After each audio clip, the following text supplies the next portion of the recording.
জাতীয় বৃক্ষরোপণ অভিযান ও বৃক্ষমেলা 2026-এর শুভ উদ্বোধন অনুষ্ঠানের সম্মানিত প্রধান অতিথি, গণপ্রজাতন্ত্রী বাংলাদেশ সরকারের মাননীয় প্রধানমন্ত্রী জনাব তারেক রহমান, উপস্থিত সম্মানিত মন্ত্রিপরিষদের সদস্যবৃন্দ এবং উপদেষ্টাবৃন্দ, উপস্থিত সরকারের আমাদের সিনিয়র সচিববৃন্দ, এক্সিলেন্সিস, সরকারি কর্মকর্তাবৃন্দ, বন্য প্রাণী সংরক্ষণ, বৃক্ষরোপণ এবং জাতীয় পরিবেশ পদকপ্রাপ্ত সুধীজন, সুশীল সমাজের প্রতিনিধিবৃন্দ, প্রিন্ট ও ইলেকট্রনিক মিডিয়ার সাংবাদিকবৃন্দ, সম্মানিত সুধীমণ্ডলী, আসসালামু আলাইকুম। দেশব্যাপী জনগণের মধ্যে পরিবেশ সংরক্ষণের সচেতনতা বৃদ্ধি এবং উৎসাহ ও উদ্দীপনা সৃষ্টির লক্ষ্যে বিশ্বের অন্যান্য দেশের ন্যায় বাংলাদেশের প্রতি বছর বিশ্ব পরিবেশ দিবস অত্যন্ত গুরুত্বের সাথে পালন করে আসছে।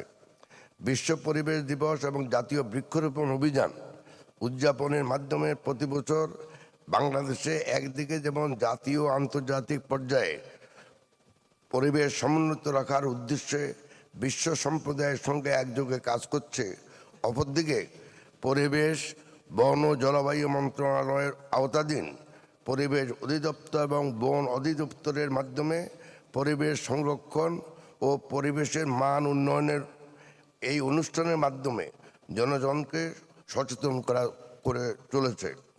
আমি পরিবেশ, বন ও জলবায়ু পরিবর্তন মন্ত্রণালয়ের পক্ষ থেকে আপনাদের সানুগ্রহ উপস্থিতির জন্য আন্তরিক ধন্যবাদ জানাচ্ছি।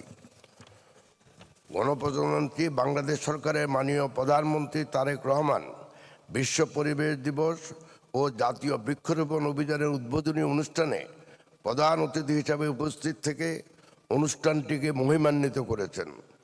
তার প্রজ্ঞাপন্য দিক নির্দেশনা দেশের পরিবেশ উন্নয়নের সঠিক ও কার্যকর পদক্ষেপ গ্রহণে আমাদের উদ্বুদ্ধ ও পরিচালিত করেছে।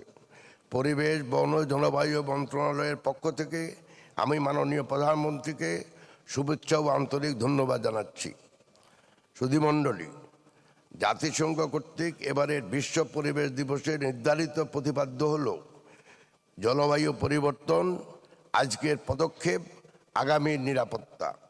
টেকসই উন্নয়নের পূর্বশর্ত পরিবেশ বান্ধব অর্থনীতি। টেকসই উন্নয়ন নিশ্চিত করতে হলে পরস্পর সম্পর্কযুক্ত গুরুত্বপূর্ণ যে তিনটি বিষয় জোরদার করতে হবে তা হলো পরিবেশগত সুরক্ষা, সামাজিক উন্নয়ন ও পরিবেশ বান্ধব অর্থনীতি হচ্ছে চালিকা শক্তি, যার মাধ্যমে সর্বনিম্ন কার্বন নিঃসরণ, সম্পদের সুষ্ঠু ব্যবহার ও কর্মসংস্থান নিশ্চিত করে টেকসই উন্নয়ন লক্ষ্যমাত্রা অর্জন করা সম্ভব।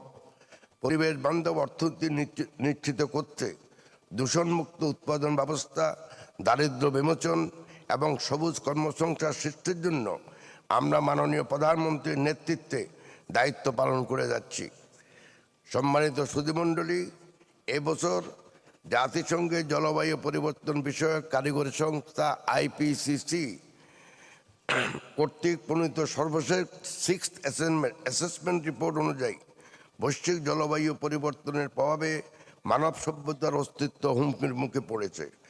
এই মর্মে রেড অ্যালার্ট জারি করা হয়েছে। বর্তমান প্রেক্ষাপটে লবণাক্ততা বৃদ্ধি, কৃষি উৎপাদন ব্যাহত, জলবায়ুজনিত বাস্তুচ্যুতি এবং প্রাকৃতিক দুর্যোগের তীব্রতা বৃদ্ধি বাংলাদেশের জন্য গভীর উদ্বেগের বিষয়। বিশ্বব্যাংকের এক রিপোর্ট অনুযায়ী 2024 সালে বাংলাদেশের চরম তাপমাত্রা ও তাপজনিত স্বাস্থ্য সমস্যার কারণে অর্থনীতিতে প্রায় 1.78 বিলিয়ন মার্কিন ডলার ক্ষতিগ্রস্ত হচ্ছে, যা দেশের জিডিপির প্রায় আনুমানিক 0.4%। সরকার শিল্প দূষণ হ্রাসের মাধ্যমে পরিবেশ সংরক্ষণ নিশ্চিত করার লক্ষ্যে মনিটরিং এবং এনফোর্সমেন্ট কার্যক্রম জোরদার করেছে। দূষণকারী প্রতিষ্ঠানকে শাস্তি ও ক্ষতিপূরণ আরোপ করার পাশাপাশি পরিবেশ সংরক্ষণে গুরুত্বপূর্ণ অবদানের জন্য জাতীয় পর্যায়ে স্বীকৃতি প্রদানের মাধ্যমে বিভিন্ন সেক্টরকে এবং সর্বোপরি পুরো জাতিকে পরিবেশ সংরক্ষণ ও পরিবেশ বান্ধব কার্যক্রমে উদ্বুদ্ধ করার লক্ষ্যে জাতীয় পরিবেশ পদক প্রবর্তন করা হয়েছে। এই বছরও মাননীয় প্রধানমন্ত্রী বিভিন্ন ক্যাটাগরিতে জাতীয় পরিবেশ পদক 2025 প্রদান করবেন।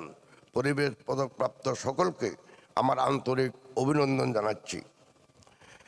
বাংলাদেশের বন ও পরিবেশ সংরক্ষণের ইতিহাস পর্যালোচনা করলে দেখা যায়, শহীদ রাষ্ট্রপতি জিয়াউর রহমান এই দেশে যে সবুজ বিপ্লবের ডাক দিয়েছিলেন তা ছিল এক যুগান্তকারী পদক্ষেপ।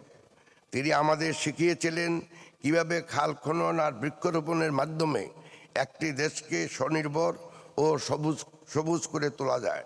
সেই সবুজ বিপ্লবের চেতনাকে অন্তরে ধারণ করে আমাদের সরকার প্রকৃতি ও পরিবেশ রক্ষায় এক যুগান্তকারী রূপকল্প অর্জনের জন্য কাজ করে যাচ্ছে। মাননীয় প্রধানমন্ত্রী তারেক রহমান নির্বাচনী ইশতেহারে বন রক্ষা এবং বন্যপ্রাণীর আবাসস্থল সংরক্ষণ এবং এটা পরিপূরক। বন না থাকলে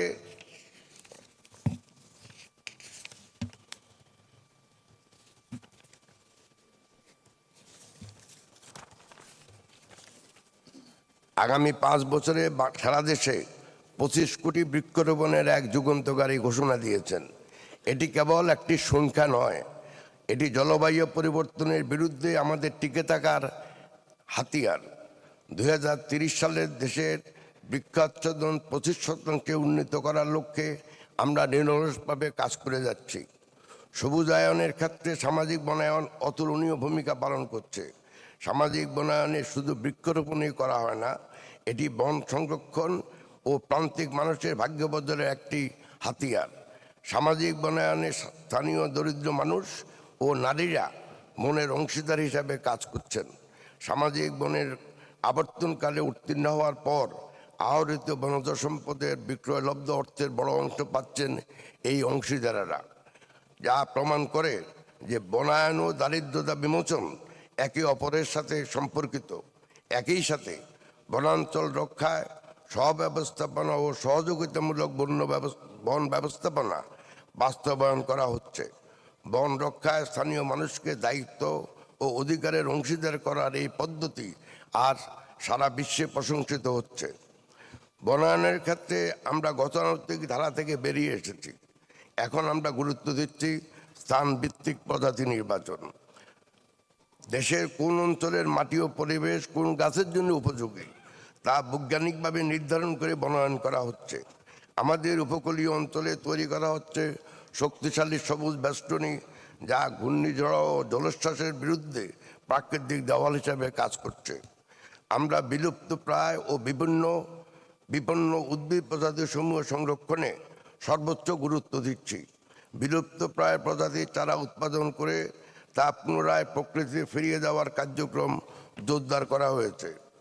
বন রক্ষা আর বন্যপ্রাণীর আবাসস্থল সংরক্ষণ পরস্পরের পরিপূরক। বন না থাকলে বন্যপ্রাণী থাকবে না, বন্যপ্রাণী না থাকলে বনের ভারসাম্য নষ্ট হবে। আমরা আমাদের বনাঞ্চলকে বন্যপ্রাণীর জন্য নিরাপদ অভয়ারণ্য হিসেবে গড়ে তুলতে কাজ করছি। টেকসই পরিবেশ গড়ে তুলতে সরকারের পাশাপাশি জনগণের সচেতন অংশগ্রহণ অপরিহার্য। প্রতিটি নাগরিক যদি নিজ নিজ অবস্থান থেকে পরিবেশ রক্ষায় অঙ্গীকারবদ্ধ হন, তবেই আমরা একটা সবুজ, নিরাপদ ও বাসযোগ্য বাংলাদেশ গড়ে তুলতে সক্ষম হব। বিশ্ব পরিবেশ দিবস ও পরিবেশ মেলা 2026 এবং জাতীয় বৃক্ষরোপণ অভিযান ও বৃক্ষমেলা 2026-এর শুভ উদ্বোধন উপলক্ষে মাননীয় প্রধান অতিথির সানুগ্রহ উপস্থিতি আমাদের সকলকে পরিবেশ সংরক্ষণে অনুপ্রাণিত করবে। সকলের পক্ষ থেকে আমি মাননীয় প্রধান অতিথিকে আন্তরিক ধন্যবাদ ও কৃতজ্ঞতা জানাচ্ছি। আপনাদের সকলকে ধন্যবাদ। আল্লাহ হাফেজ। বাংলাদেশ জিন্দাবাদ।